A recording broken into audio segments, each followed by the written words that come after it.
je préside le CPDH depuis 2011. Je suis aussi élu puisque je suis maire de la commune. Et c'est important de le dire parce que l'opération Jérémie, je dois dire que je l'ai portée d'abord dans mon cœur, il faut dire les choses comme elles sont, en 2013.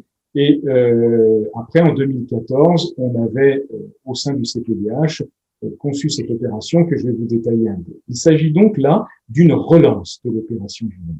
Une relance, cette fois-ci, avec beaucoup plus d'ampleur, parce que nous avons l'appui du Conseil national des évangéliques de France pour cela. Nous avons aussi un partenariat avec plusieurs associations, et c'est Coralie qui va nous en parler tout à l'heure, notamment quand elle évoquera aussi les perspectives de cette opération. Et vous allez avoir des rendez-vous, comme celui que nous avons ce soir, qui vont vous être proposés sur plusieurs semaines, et tout cela aussi, on va vous en parler à la fin.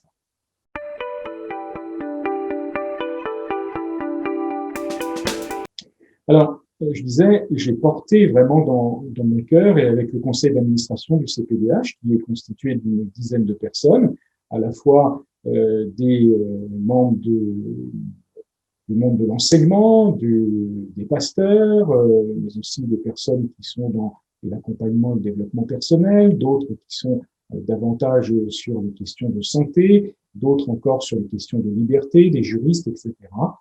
Et nous avons voulu relancer l'opération Jérémie parce qu'il nous a semblé que la lettre de Jérémie, dont je vais vous relire le début, en Jérémie 29, était tout à fait d'actualité. C'est une lettre qui, même si elle a été écrite au VIe siècle avant Jésus-Christ, est encore là pour notre temps. C'est l'épître de Jérémie. Évidemment, elle ne s'appelle pas comme cela dans la Bible, mais le début de cette épître est tout à fait significatif. On se souvient que les habitants de Jérusalem avaient été déportés, qu'ils avaient été emmenés dans une ville qui, pour eux, était le symbole même de tout ce qui était éloigné de Dieu, le symbole même de l'idolâtrie, le symbole même de l'endroit où ils n'auraient pas voulu aller, Babylone, et puis ses environs. Et dans les villes environnantes où ils ont été dispersés, comme tout déporté, comme ça se faisait à l'époque, c'est là que la lettre de Jérémie va leur être envoyée. Je vous lis les quelques versets du début de cette lettre, Jérémie 29, chapitre 4. Voici ce que dit l'Éternel, le Maître de l'univers, le Dieu d'Israël. À tous les exilés que j'ai emmenés de Jérusalem à Babylone, construisez-vous des maisons, habitez-les, plantez des jardins, mangez-en les fruits. Mariez-vous, ayez des fils et des filles, donnez des femmes en mariage à vos fils et des maris à vos filles, pour qu'elles mettent au monde des fils et des filles. Augmentez en nombre là où vous êtes et ne diminuez pas. Recherchez le bien-être de la ville où je vous ai exilés et intercédez auprès de l'Éternel en sa faveur, parce que votre propre bien-être est lié au sien. Ce texte est fondamental si il faut l'avoir en mémoire, si on veut comprendre ce qu'est l'opération Jérémie. Elle est là pour nous aider à rechercher de manière très pratique le bien-être de la ville où Dieu nous a déportés, exilés. Cela nous rappelle, pour nous chrétiens du XXIe siècle, d'abord que nous ne sommes pas de ce monde. Donc nous sommes comme en exil, un peu comme ces habitants de Jérusalem qui s'étaient retrouvés à Babylone sans le vouloir et dans des conditions difficiles. Ensuite, on voit bien que cette lettre, elle a dû profondément choquer quand elle a été lue par ses destinataires. Profondément choquée parce que Dieu parle par la bouche du prophète et il dit quelque chose qui probablement était révoltant pour ceux qui l'ont entendu. C'est-à-dire, rechercher le bien de la ville où je vous ai exilé. Dieu assume cet exil. Il déclare finalement que c'est lui qui a envoyé les habitants de Jérusalem dans cet endroit où ils ne veulent pas habiter. Moi, je travaille dans ce qu'on appelle les quartiers en éducation prioritaire. Et c'est mon travail d'enseignant, puisque je suis coordonnateur de réseau d'éducation prioritaire pour 2 communes. Je travaille au milieu de quartiers que l'on dit politique de la ville. Et je sais très très bien qu'il y a là des personnes qui habitent et qui n'ont qu'une idée, évidemment, c'est d'en partir. Et je le comprends fort bien. Mais pour nous, chrétiens, et forcément, il y a dans nos églises des personnes qui habitent parfois des quartiers en politique de la ville ou des endroits tout simplement qu'ils voudraient quitter. Ça n'a pas besoin d'être un quartier en politique de la ville. Et on a parfois envie de partir de l'endroit où on est. Mais est-ce qu'on peut entendre, nous, en tant que chrétiens, que Dieu nous a mis là où nous sommes parce qu'il a une volonté de bénédiction et que cette volonté de bénédiction, elle passe par nous. Recherchez le bien de la ville où je vous ai déporté. Donc, c'est vraiment cela, le sens de l'opération Jérémie. Deuxième point, c'est mon expérience d'élu, évidemment, qui a motivé le conseil d'administration pour mettre en place cette opération. Mon expérience d'élu m'a appris, évidemment, qu'il n'est pas du tout facile de gouverner. Et la première expérience, la première leçon que j'ai faite, ça a été celle de l'impuissance. En effet, j'étais à peine élu maire en 2001 que la Seine avait débordé, qu'il y avait une grande inondation dans ma commune, que j'ai dû être 24 heures sur 24 sur le pont, comme on dit. Et vous voyez bien avec les catastrophes qui ont eu lieu dans le Midi, comment ça se passe pour les habitants, pour les élus, quand une catastrophe naturelle a lieu. Tout le monde est là pour essayer de venir en aide à tous. Bon. Et moi, je ne pouvais pas arrêter l'eau qui montait avec mes petites mains. Et c'est vraiment en me mettant à genoux un soir, je ne peux pas l'oublier, la pluie venait de cesser et j'étais vraiment tombé à genoux devant le parvis de la mairie où j'exerçais les fonctions de maire depuis simplement 3 semaines, où j'ai crié à Dieu, vraiment. Mesurant là mon incapacité à agir. Et ça, c'est quelque chose que nous ressentons tous, notre incapacité à agir. Il nous semble parfois que les défis qui sont autour de nous sont bien trop grands par rapport aux forces dont nous disposons.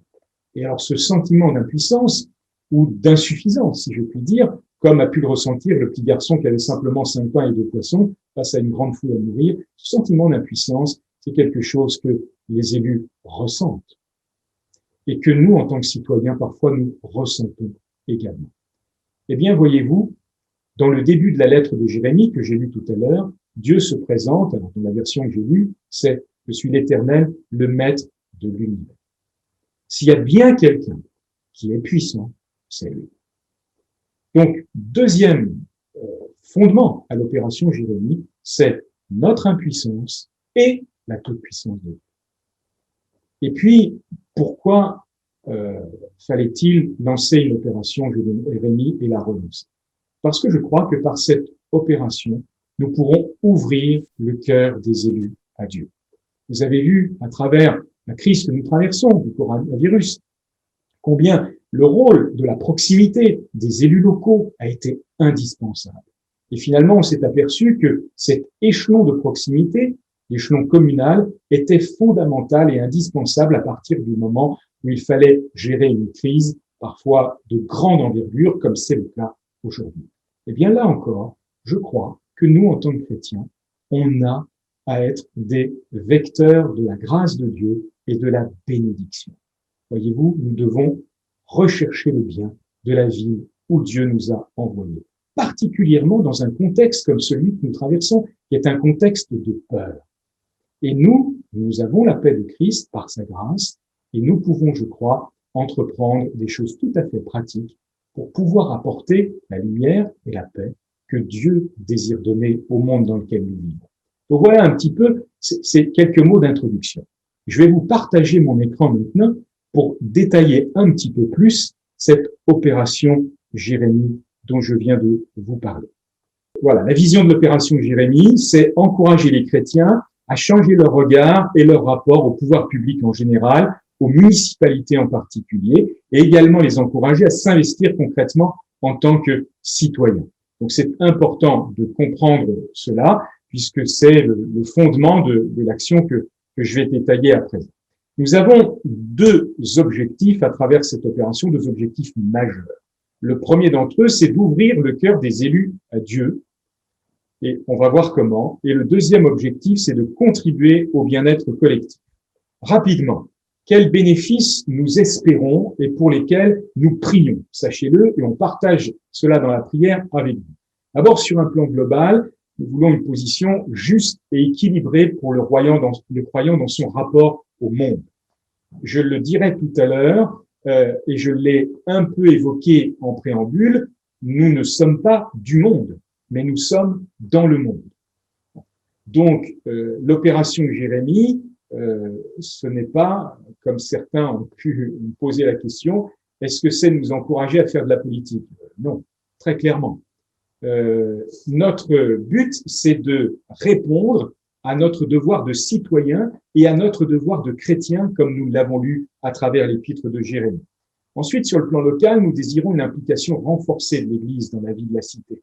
Là aussi, c'est quelque chose d'important. C'est là où Dieu nous a placés, comme on l'a lu là aussi tout à l'heure. Et sur un plan personnel, eh bien, je crois que l'opération Jérémie, ça doit être l'occasion d'un témoignage concret, impliqué et constructif. Donc, vous voyez, on décline ça à différents niveaux. Alors, comment est-ce qu'on va faire? Eh bien, on va vous proposer 4 étapes à travers cette opération Jérémie, et on a mis du matériel en lien avec ces étapes. Premièrement, prier. Alors, tout à l'heure, je ne sais plus qui d'entre nous a dit « moi, je viens surtout pour la prière ». Mais c'est la première étape, parce que je crois précisément que sans celle-là, rien n'est possible. Deuxièmement, rencontrer, et rencontrer les élus, en particulier, ceux qui dirigent la commune. Ensuite, remercier. Remercier pour ce qui se fait de bien, les élus en particulier, mais ça peut être aussi des responsables associatifs. Je pense, moi, par exemple, à l'association Emmaüs, que ma commune a aidé dernièrement, parce qu'ils connaissent une baisse de chiffre d'affaires absolument terrifiante avec la Covid-19. Et donc, par conséquent, eh bien, moi, j'ai écrit une lettre pour les remercier pour leur engagement au service des plus démunis en particulier. Et puis, servir. Et là aussi, on va évidemment donner des pistes à travers l'opération Jérémie, mais on va aussi recevoir des pistes de la part de tous ceux qui voudront bien rentrer, et de vous-même d'ailleurs, dans cette opération, parce que ça va être un espace de mutualisation. Alors, détaillons un peu. Prier, c'est la première étape. Alors, Jérémie, on a lu son épître, on voit bien qu'il nous demande d'intercéder, c'est Dieu qui nous demande d'intercéder pour la ville. Ça n'est pas rien que cette intercession. Ça signifie quoi? Ça signifie qu'on se place entre les habitants de la ville et Dieu. Et on demande la faveur de Dieu pour les habitants de la ville, et également pour ceux qui gouvernent la ville. Je ne vais pas vous faire une étude biblique sur la perception de la ville dans la Bible, mais peut-être devrais-je le faire un jour, d'ailleurs, en webinaire, dans le cadre de l'opération Jérémie. Mais rapidement, la première ville dont il est mentionné, dont il est parlé, pardon, dans la Bible, c'est dans la Genèse. Et c'est Caïn qui l'a construit. Caïn construit la première ville, il lui donne le nom de Enoch, et c'est, nous dit-on, le nom de son fils aîné. Caïn construit cette ville. Une des analyses théologiques possibles et que je fais mienne, c'est en rébellion par rapport à Dieu. Pourquoi? Parce que Caïn est chassé de la présence de Dieu. Dieu, néanmoins, promet de protéger Caïn, mais un certain nombre des théologiens, et je fais partie de ceux qui font cette analyse, je le redis, pensent que Caïn n'a pas eu confiance en Dieu. Et que la ville qu'il a construite, c'était pour se protéger, pour mettre sa famille certainement en sécurité, mais aussi pour asseoir son pouvoir sur la ville.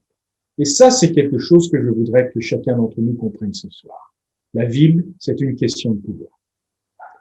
Je suis absolument étonné même de constater à quel point c'est une question d'orgueil et de pouvoir. Quand vous regardez, rien qu'en France, la guerre d'image et d'attractivité que se livrent les métropoles, les grandes métropoles en France, que ce soit Grenoble, Toulouse, puisqu'on a des représentants de Toulouse, Rouen, je suis dans la métropole de Rouen, Lyon, Paris, Rennes, Strasbourg, chacun y va de sa propre gloire et veut renforcer son image, son attractivité. Il y a quelque chose de l'ordre du pouvoir et de la gloire humaine à travers la ville. Donc la ville, c'est un endroit qui fascine, c'est un endroit qui glorifie la science humaine, qui glorifie le savoir-faire humain, c'est aussi un endroit qui offre de la sécurité, qui offre des loisirs, qui offre énormément de choses en rapport avec nos vies de tous les jours. Puis pas du tout pour dénigrer les villes. D'ailleurs, entre parenthèses, si je vous ai parlé de la première ville, qui s'appelait Enoch, construite par Caïn, dans l'Apocalypse, il nous est parlé de la ville, aussi d'une ville de la Jérusalem céleste. C'est dire que Dieu n'est pas contre les villes, mais nous devons réfléchir à ce qui a fait le fondement et ce qui fait aussi le caractère spirituel de la ville que nous habitons. C'est pourquoi nous devons prier. Nous devons demander à Dieu du discernement. J'ai toujours été étonné de constater dans la Bible que la Bible parle des villes parfois de manière personnifiée. Regardez quand Jésus s'adresse à Jérusalem. Que dit-il? Jérusalem, Jérusalem, j'ai voulu rassembler tes enfants comme une poule rassemble ses poussins, mais vous ne l'avez pas. Et il parle à Jérusalem. Quand il est question de Sodome et de Gomorrhe, Dieu parle de la ville. Évidemment, il y a les habitants. Quand il y a des paroles prophétiques dans les prophètes, on s'adresse à Tyr, par exemple, et on nomme Tyr comme une entité. Même on parle du prince de Tyr. Je crois qu'il y a pour chaque ville des caractéristiques tout à fait particulières. Rouen n'est pas Toulouse, mais pas du tout. Et je pourrais même faire un dessin, une sorte d'illustration, je pourrais même donner une image à Toulouse dans notre représentation collective, et je pourrais faire la même chose pour Rouen. Et s'il fallait que je les peigne sous les traits d'une personne, je ne les dessinerais pas de la même manière. Parce qu'il n'y a pas le même état d'esprit à Toulouse qu'à Rouen, ou qu'à Lyon, ou qu'à Strasbourg. Et il y a une sorte de marquage spirituel sur les villes, sur nos villes, y compris dans les villages que nous habitons. Et c'est pourquoi je crois qu'il est important de nous engager dans la prière d'intercession. Et nous devons demander à l'Esprit de Dieu de nous conduire, de nous révéler des choses. Et je crois que là, on arrive au deuxième point, rencontrer. L'opération Jérémie encourage chacun à assister à un conseil municipal. Le conseil municipal est toujours ouvert au public, sauf si le tiers de ce conseil ou le maire demande un huis clos. Et dans ce cas-là, le public n'est pas admis. Aujourd'hui, évidemment, dans un contexte d'épidémie et de consignes sanitaires strictes, souvent il n'est pas possible d'assister au conseil municipal. Celui-ci alors retransmis en visioconférence. Parce que le caractère public du conseil municipal, c'est quelque chose qui est marqué dans les règles, ce qu'on appelle le Code général des collectivités territoriales. Un conseil municipal doit être public. Donc vous pouvez y assister parfois de chez vous, et si vous pouvez vous déplacer, c'est encore mieux. Actuellement, certains conseils municipaux ont lieu dans des salles de sport ou des salles des fêtes pour laisser suffisamment de place à la fois au public avec les règles de distanciation sociale et en même temps pour les élus eux-mêmes. Pourquoi c'est important de se déplacer? Parce que je crois qu'en écoutant un conseil municipal et en prenant des notes en particulier, Dieu vous guidera. Je disais tout à l'heure, il faut que le Saint-Esprit nous inspire aussi dans nos sujets de prière. Eh bien, Dieu vous guidera. Dans un conseil municipal, quand on y assiste, on perçoit très rapidement où sont les rapports de force. Notez évidemment le nom du maire, des élus, etc. Mais tout ça, on trouve ça sur Internet pour sa vie aujourd'hui. C'est très facile. Et puis, vous allez prier, évidemment, pour les élus. Et vous allez pouvoir revenir d'un conseil municipal aussi avec des sujets de prière. C'est le premier intérêt. Le deuxième, évidemment, c'est apprendre à mieux connaître sa ville, pour mieux prier pour elle, et ensuite mieux servir, vous allez voir comment. Mais avant cela, je veux dire que quand on assiste à un conseil municipal, on est très facilement repéré par le maire et par ses adjoints. En effet, il n'y a pas foule dans un conseil municipal, sauf s'il y a un conflit dans la ville. Alors là, dans ce cas-là, il y en a qui viennent avec des banderoles ou avec des volontés un peu belliqueuses parfois. Et c'est le maire qui a la police de l'Assemblée, donc qui peut faire taire tout le monde, ou même suspendre le conseil municipal, ou même faire appel aux forces de l'ordre, pour évacuer la salle, par exemple, si cela devait être nécessaire, pour assurer la sécurité de chacun. Toujours est-il que quand on assiste à un conseil municipal, en tant que public, on n'a pas le droit d'intervenir. Mais il n'est pas rare qu'à la fin, s'il y a du monde dans l'assistance, le maire donne alors, après avoir clos le conseil, la parole à ceux qui étaient présents en disant, voilà, est-ce qu'il y a un point sur lequel vous voudriez des explications? Pourquoi est-ce que vous êtes venu? Est-ce que vous avez des questions à me poser, etc. Il est aussi très probable que le maire vienne jusqu'à vous pour vous demander de vous présenter, apprendre à vous connaître. C'est quelque chose de très important. Tous, nous faisons partie d'une communauté chrétienne. Cette communauté, elle est physiquement présente dans une commune. Eh bien, c'est important aussi que le maire ne sache pas seulement qu'il y a là tel ou tel clocher, mais qu'il voit un peu à quoi ressemblent les chrétiens qui fréquentent les lieux de culte. Ça me paraît important. Donc, on engage à aller à la rencontre.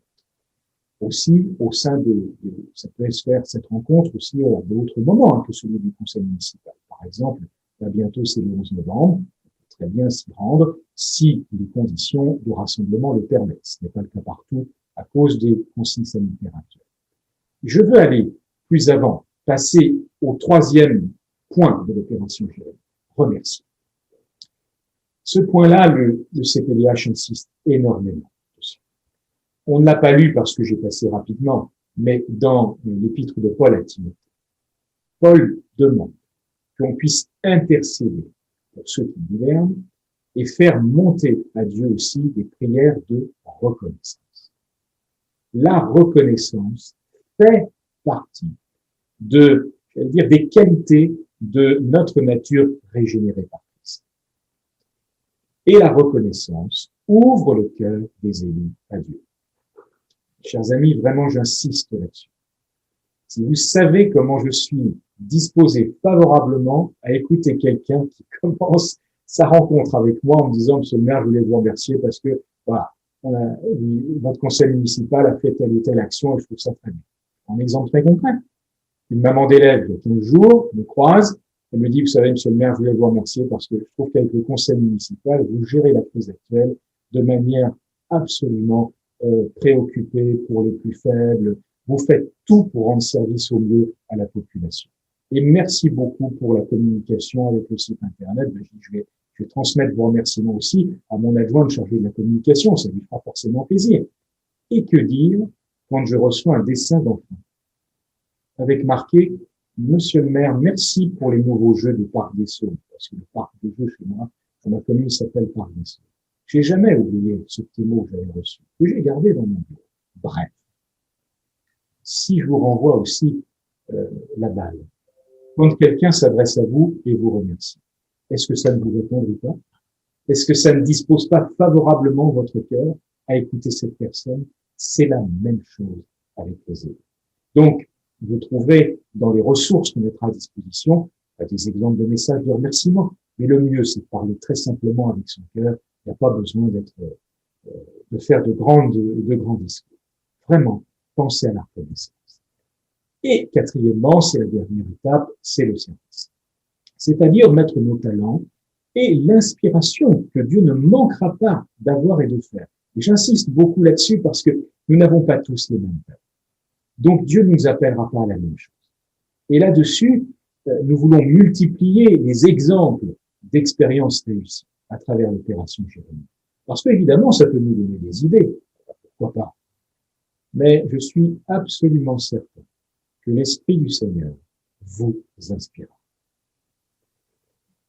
Quand vous aurez prié, quand vous aurez rencontré, quand vous aurez remercié, mais de manière concomitante, l'Esprit de Dieu vous mettra à cœur certaines dispositions, certains projets. Ne mettez pas de côté ce que vous ressentirez dans la prière. Notez-le. Et si ça vous semble difficile à réaliser, pensez que avec Christ, il y a toujours, la possibilité que le Seigneur vous donne les moyens dont vous avez besoin pour mettre en œuvre ce qu'il vous a mis à cœur. Donc, il va falloir passer à du concret. C'est l'amour en acte. Et ça, c'est typique, si je puis dire, du message chrétien. Il ne s'agit pas d'aimer en parole seulement. Et vous le savez bien. Alors, tout cela, eh bien, c'est agir en citoyen. Et c'est ce que nous voulons encourager. Vous avez vu que le logo, c'est Opération Jérémie, s'engager pour ma vie. Cet engagement, c'est l'engagement citoyen. Cette citoyenneté, ne crachons pas dessus. Nous voyons bien dans la Bible combien elle a été utile, par exemple, la citoyenneté romaine. Eh bien, nous sommes citoyens de ce pays ou de Belgique, puisqu'on a un de nos participants qui vient de Belgique. Mais Dieu vous inspirera pour vous engager pour la cité dans laquelle il vous a exilé, dans laquelle il vous a placé. Alors, concrètement, le site Internet va mettre en place des ressources.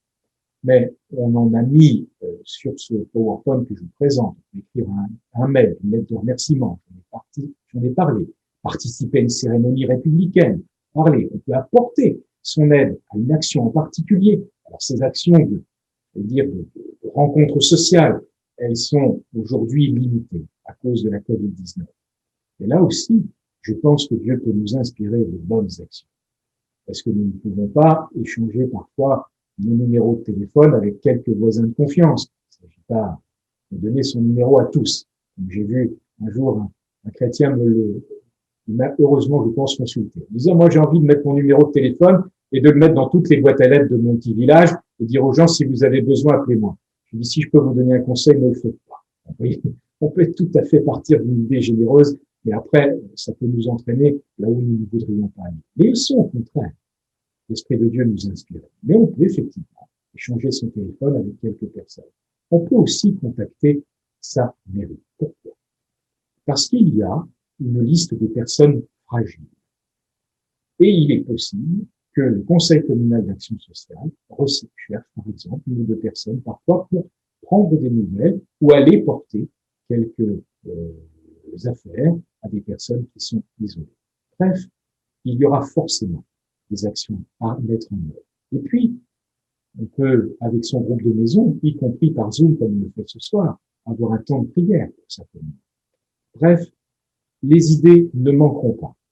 En termes de com, je laissais tout à l'heure Coralie détailler, mais nous allons éditer un signet que vous voyez apparaître, ouvrir le cœur des élus à Dieu, encourager le bien-être collectif, et nous avons résumé là les 4 étapes. Voilà, chers amis, j'arrête là le partage de mon écran.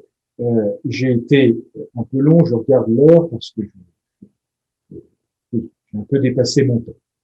Mais je suis maintenant à votre disposition suite à cette présentation générale. Coralie, je te repasse la parole. Donc, bienvenue à ceux qui nous ont rejoints en cours de route. L'idée là, c'est que déjà, si vous avez des premières questions sur la vision de la campagne, peut-être Franck pourra nous donner quelques éléments sur la durée aussi, comment est-ce qu'on voit les choses pour l'opération Jérémie. Et après, je vous présenterai un peu plus en détail les ressources qu'on a déjà et celles qui sont à venir, en fait, et où est-ce que vous pouvez les trouver si vous n'avez pas encore téléchargé le kit de mobilisation.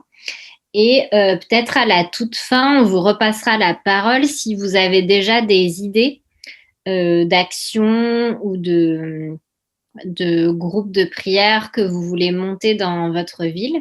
Et à ce moment-là, voilà, on pourra partager quelques minutes ensemble ces idées.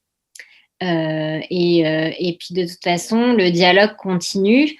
Vous pouvez trouver écrire au CPDH. Je vous mets le mail dans le chat si vous avez d'autres questions par la suite. On est sur les réseaux sociaux, Facebook, Twitter, très actifs, donc n'hésitez pas, on répond aux messages. Donc, on est tout à fait joignable. Alors, Franck, peut-être 2 mots sur la durée, comment est-ce qu'on envisage la campagne sur le long terme? Là, on en prend pour 6 ans. On en prend pour 6 ans, puisque c'est la durée d'un mandat. Donc, on souhaite travailler pendant ces 6 années à particulièrement bénir nos villes et nos villages. Et on va être sel et lumière les uns les autres, on l'est déjà, mais on souhaite un mouvement de bénédiction qui pourra prendre toujours plus d'ampleur au fil de ces 6 années. On est convaincu de l'effet boule de neige là-dessus. Je ne serais pas étonné qu'on connecte à l'international aussi sur ces sujets-là. Parce que le CPDH a aussi, et c'est normal, ses antennes dans le cadre du mouvement de Lausanne. Et je vois bien que cette préoccupation de l'action pour le bien dans la vie où Dieu nous a placés, où nous a exilés, c'est une préoccupation qui est partagée par une centaine de grandes villes actuellement dans le monde entier. Et moi, je me suis inscrit à un groupe de travail, ça s'appelle Movement Day, Et c'est justement pour le bien des grandes villes et l'évangélisation des grandes villes. Voilà.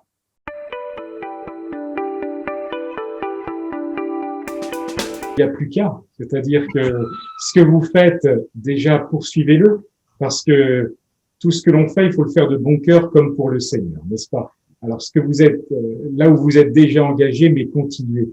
Et moi, ainsi que l'équipe du CPDH et le CA en particulier, on porte tout cela dans la prière.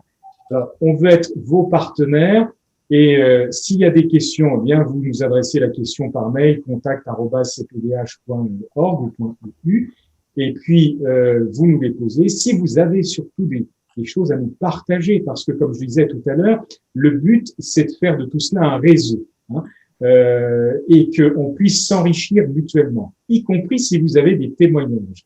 Moi, j'ai quelqu'un, il y a 3 ans, que j'avais rencontré à New York, accrochez-vous bien, et qui me dit, ah Franck, ah non, mais c'est Franck Meyer du CPDH. Je lui dis, oui, je suis Franck Meyer du CPDH. Il me dit, attendez, je voudrais vous dire, l'opération Jérémie, j'ai testé, ça marche. Donc, voilà, tester, ça marche. Ouais, et dans notre petit groupe Facebook, vous pouvez même échanger des photos de vos actions si vous avez envie. Et puis, nous, on compilera tout ça. On a pas mal des séries d'articles à venir aussi avec nos partenaires. Et puis, n'hésitez pas si vous avez des idées de thématiques que vous voudriez qu'on aborde. Et à ce moment-là, on pourra prévoir des sessions de webinaire en plus. Évidemment, on aimerait bien faire des événements peut-être en présentiel l'année prochaine. On verra comment ce serait possible de se rassembler. Mais en tout cas, cette campagne est aussi la vôtre et surtout la vôtre.